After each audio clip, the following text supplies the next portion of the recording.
Praise the lord. కన్నులెత్తి ఆకాశం వైపు చూస్తే ఆకాశం కనిపించినట్లుగా నీ మనసు పెట్టి యేసయ్య వైపు చూడు. ఆయన మనసెట్టిదో, ఆ మంచితనం ఎట్టిదో స్పష్టంగా కనపడుతుంది. ఆయన మంచితనాన్ని అర్థం చేసుకున్నావా? మన మార్పు కొరకు ప్రభువు చూపిన మంచితనం నిజంగా ఎంత గొప్పది. దానిని బట్టి ఆయనకి ఇష్టమైన రీతిలో మార్పు చెందవలసి ఉంది నువ్వు, నేను.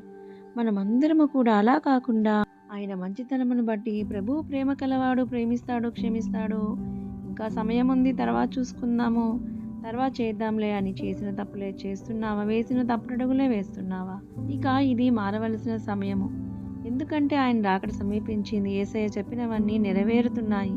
కాబట్టి దేవుని వాక్యానుసారంగా, ఆయన చిత్తానుసారంగా డే బై డే మార్పు చెంది ఆయన కొరకు సిద్ధపడవలసి ఉన్నది. లేని ఎడల నష్టపోవలసి వస్తుంది. సిద్ధపాటు లేక విడవబడిన ఆ 5గురు బుద్ధిహీనమైన కన్యకల వలె విడవబడవలసి వస్తుంది. జాగ్రత్త.